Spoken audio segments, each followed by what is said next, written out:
Hi, welcome back to this free-for-all Friday edition of Focal Point AFR Talk, 888-589-8840. Let's quickly go to the phones. Let's go to Barbara, who's calling, been waiting patiently. Barbara, Columbus, Ohio, welcome to Focal Point with Brian Fisher. What's on your mind? Hi. The Boy Scouts of America.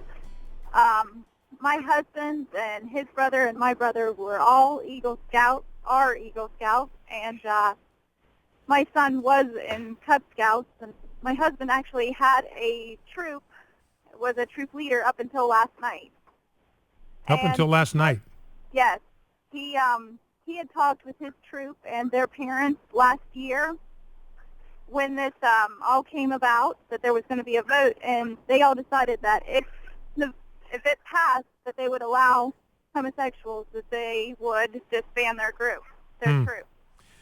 Well, and I appreciate hearing that, Barbara, and I think that's the right stand. I appreciate their courage and their principled stand. I just got to believe that that's going to happen. There's just going to be this mass exodus. That giant sucking sound you hear are going to be values-driven scouting families pulling out of Boy Scouts so fast it'll give them a nosebleed. I got to believe that's going to happen all across the fruited plain. Well, listen, Barbara, I appreciate the call. Thank you for waiting, and thank you for that information. And I got to believe that that's going to be far from the only one. You know, I never finished my thought on the LDS Church in trying to understand why the LDS Church has gone soft on the homosexual agenda. They've gone soft on the homosexual agenda. And I'll tell you what I think. I've mentioned this before, but I'll mention it again. I think that it's possible. I'm not saying I know this. I don't have any reason to think this. I don't have any evidence this is the case. It's just, to me, human nature that this kind of thought process would be going on in the minds of the LDS leadership. Not the people that attend the church. I'm not talking about them, because I think they're probably oblivious to this kind of thinking going on at higher levels. But it's very clear, if you look at the social trends right now, that as the homosexual agenda advances, the next domino to fall is going to be the ban against polygamy, the ban against plural marriages. The father of gay marriage in Denmark, he's already said this is the next thing. This is the next thing we're aiming at. In other words, if there cannot be any gender restrictions on marriage, why should there be any numerical restrictions? That's just mean. That's just discrimination. You're denying people their natural right to self-expression. We can't do that. That's just being mean. That's being mean-spirited and judgmental and rigid. We got to allow people to marry as many people as they want. So this is the next push for the homosexual movement. And the LDS leadership, these people are smart, they're sharp, they're thinking all the time. And I believe that one of the reasons they may have gone soft on the homosexual agenda is that they believe that the homosexual agenda may be the secret to restoring polygamy to America. And this would vindicate Mormon doctrine from the very beginning. Joseph Smith, remember, this goes all the way back to the founder of the LDS Church. And I just want to read to you from the statement of the LDS Church in 1890 when they distanced themselves from polygamy. And I want you to listen to how this was put. There's no denunciation. Here's what I want you to hear. There's no denunciation here in the Doctrines and Covenants, and I'm looking at a copy. I've got it right here in my hands. Copy of the Doctrines and Covenants. And here's what the Mormon leadership, Wilford Woodruff, who was the president of the Church of Jesus Christ of Latter-day Saints, saying at the time. This was October 6, 1890. Inasmuch as laws have been enacted by Congress forbidding plural marriages, which laws have been pronounced constitutional by the court of last resort, I hereby declare my intention to submit to those laws and to use my influence with the members of the church over which I preside to have them do likewise. There is nothing in my teachings to the church or in those of my associates during the time specified.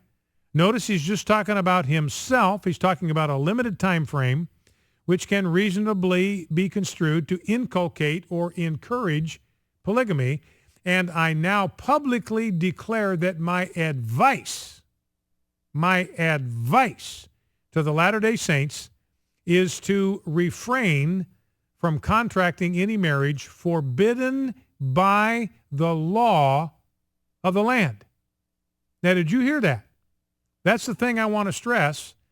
This was advice from the president of the LDS Church, his counsel, his encouragement to refrain. So meaning saying, look, if you want to do it, you don't want to follow my advice, you don't want to follow my counsel, nobody's going to stop you. But my advice is refrain from contracting any marriage forbidden by the law of the land. And he said, the reason I'm doing this is that this ban on plural marriages has been upheld by the court of last resort, the Supreme Court.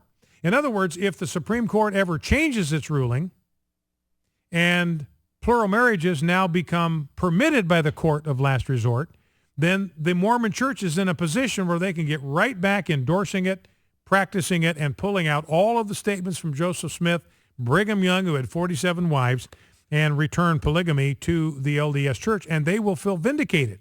What they have said from the very beginning then will be vindicated in their mind by the court of last resort. So that may explain the softening of the LDS Church to resist the homosexual agenda. Let's go to last call of the day, and I want to play a couple more sound bites. Gerald in Glenville, West Virginia. Gerald, welcome to Focal Point with Brian Fisher. What's on your mind? Hi.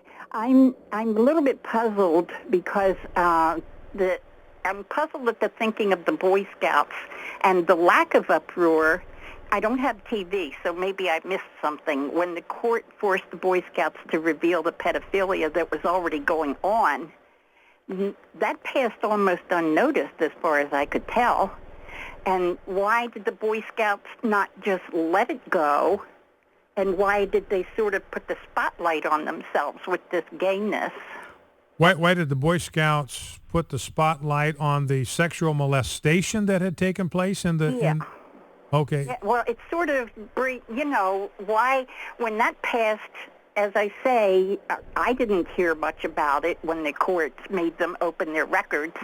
And it seems like here's what I think is going on. And I appreciate the call, Gerald. Appreciate the call. I think what's going on here is that in the Roman Catholic Church, they had this huge scandal, priests abusing young boys, and we've talked about why you had so many homosexuals going into the Catholic priesthood, because they weren't interested in getting married. So they were fine going into that because they had no interest in getting married to women to begin with. So they were kind of left drawing from that pool of potential priests. Now, in the LDS Church, I think the reason the press has sort of cooperated with not giving this a lot of visibility is they know that the more attention is given to the fact that there have been some significant instances of sexual molestation of children in the Boy Scouts. It's not isolated. They had 2,000 files the Boy Scouts had. In other words, they were maintaining files on adults that they knew could not be trusted with that responsibility. They had reason to believe they couldn't be trusted with that responsibility. They kept files on them, so if they applied to be scout leaders, they could be rejected. Well, the secular fundamentalists who are all for the homosexual agenda, they know that their big push this year is let's get sodomy normalized in the Boy Scouts. That was their agenda for this year. Let's normalize sodomy in the Boy Scouts. Well, they know that if all this information gets the proper attention about all of this child molestation that had taken place in the Boy Scouts, that could potentially derail that objective. People would say, hey, wait a minute. The Boy Scouts have been dealing with these instances of pedophilia for decades now. It's been a huge problem for them. They've done the best job they know how to do to try to get their hands on it, corral it, not allow pedophiles into the scouting movement. And if they highlight the fact that all this has been going on despite the best efforts of the Boy Scouts to stop it, it could derail the whole effort to normalize homosexuality in the Boy Scouts. So I think that's why they tried to bury it.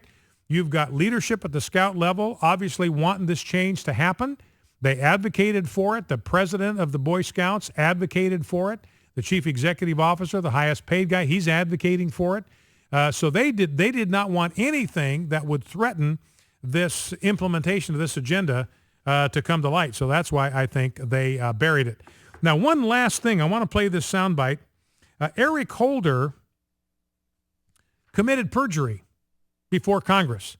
Because remember, we found out now, Fox News reporting or NBC reporting, that he signed off on the pursuit of James Rosen of Fox News to get his email records, to monitor his phone lines. Now, here is what he had to say last week before it came out that he'd signed off to it. Yeah, this is clip 8. This is Eric Holder. Let's listen. With regard to the potential prosecution of the press for the disclosure of material, that is not something that I've ever been involved in, heard of, or would think would be a wise policy. In fact, my view is quite the opposite, that what I proposed during my confirmation, what the Obama administration supported during 2009, and I understand, I think Senator Schumer is now introducing a bill that we are going to support as well, that the press there should be a shield law with regard to the press's ability to gather information and to disseminate it. Okay, that's enough, Rob. We've heard all of that we need to hear. Here's the point.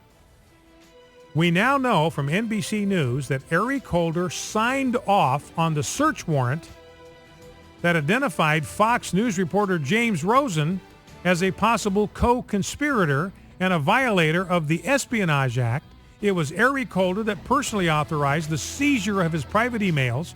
And here he said to Congress last weekend, I quote, "In regard to potential prosecution of the press for the disclosure of material, this is not something I have ever been involved in, ever heard of, or would think would be wise policy." Eric Holder perjured himself before Congress. He ought to be fired and he ought to go to prison.